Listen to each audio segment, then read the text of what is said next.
Bienvenue. Aujourd'hui, on plonge dans des moments vraiment électrisants du MMA. Des débuts à l'UFC qui restent gravés. Notre source, c'est une vidéo YouTube. 8 UFC Debuts You Need to Watch. On va pas tous les faire, mais on a choisi 5 exemples. 5 exemples vraiment parlants pour décortiquer ce qui les rend si spéciaux. Ah oui, c'est une super idée. Ses premiers pas dans l'octogone, c'est souvent déterminant, hein. Ça peut lancer une carrière de façon fulgurante ou, au contraire, mettre un coup d'arrêt. C'est bien plus qu'un combat. Exactement. Le premier nom qui saute aux yeux, forcément, Conor McGregor contre Marcus Bramage. Il y avait une attente ouf. Énorme. Et il a répondu présent, et comment? Victoire en quoi? 1 minute et 7 secondes. Mais au-delà du chrono, c'est la manière. Sa précision, notamment avec ses uppercuts. C'était pas juste puissant, c'était placé au millimètre pour contrer Brimage, qui avançait beaucoup. Il dégageait une confiance, un style différent. Cette précision, c'est un peu le point commun avec Anderson Silva face à Chris Laben, non? Mais un style radicalement différent. Ah oui, complètement. Silva, c'était l'artiste face au tank réputé increvable. Victoire en 49 secondes. Le Ben, tout le monde connaissait son menton, et Silva, il l'a juste démantelé. Avec une fluidité, des angles. C'était presque déconcertant. Pas juste du striking efficace, c'était une leçon de technique. La finition au genou, parfaite. On a compris qu'un maître arrivait. Ok, donc Silva, c'était la technique pure. Anthony Rumble Johnson contre Chad Reiner, là on est plus sur la puissance brute, hein. 13 secondes. Ah bah là, oui, carrément, la foudre, 13 secondes, c'est fou. Et ce qui est intéressant, en plus de sa puissance évidente, c'est l'opportunisme. Reiner avance, garde un peu ouverte et hop, Johnson lâche ce crochet gauche sans une seconde d'hésitation. Boum. Il exploite la micro-erreur, mais avec un impact maximal, quoi. Ça montre qu'à ce niveau, t'as pas le droit à l'erreur. Surtout qu'il avait pris le combat en short notice en plus, c'était une sacrée déclaration. Une autre entrée hyper attendue, Israël Adesanya contre Rob Wilkinson.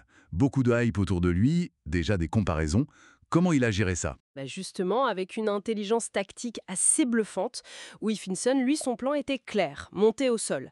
Et Adesanya, d'abord, il a montré une défense de takedown solide, il a frustré Wilkinson, puis une fois que l'autre était fatigué, peut-être un peu atteint au moral, l'Adesanya a commencé son travail de sape, méthodiquement. C'était pas un chaos éclair, mais une vraie démolition au deuxième round.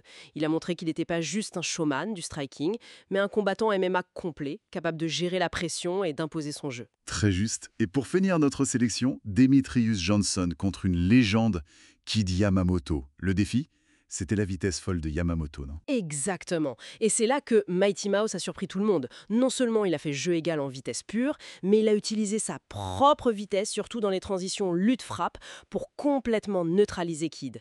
Ses amenées au sol étaient explosives, parfaitement timées. Il a imposé un rythme infernal. Yamamoto semblait dépassé, frustré même. C'était pas le chaos spectaculaire, mais c'était une domination totale fondée sur la vitesse, le cardio et une stratégie impeccable. Il a montré comment détrôner une idole avec intelligence. Donc, si on essaie de synthétiser un peu, ces débuts mémorables, c'est pas juste gagner vite, c'est souvent le comment, la précision d'un Silva, l'adaptation d'un Adesanya, la puissance foudroyante de Rumble ou cette domination totale de Mighty Mouse. C'est exactement ça.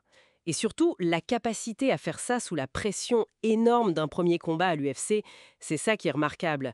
Ça montre pas seulement le talent brut, mais aussi une maturité, une préparation mentale assez exceptionnelle. Ces gars-là, ils n'ont pas juste gagné, ils ont marqué les esprits d'entrée. Voilà, ça donne une bonne idée de ce qui rend ces moments si forts, en s'appuyant sur cette compilation vidéo des débuts qui ont vraiment laissé une trace. Effectivement, et ça soulève une question intéressante, non? Est-ce qu'une entrée aussi fracassante garantit une carrière au sommet? L'histoire de l'UFC nous montre que les parcours sont très variés ensuite. Le potentiel de départ ne se confirme pas toujours de la même manière. Ça donne matière à réfléchir sur la suite de leurs histoires. Excellente remarque pour terminer. C'est tout pour notre analyse aujourd'hui.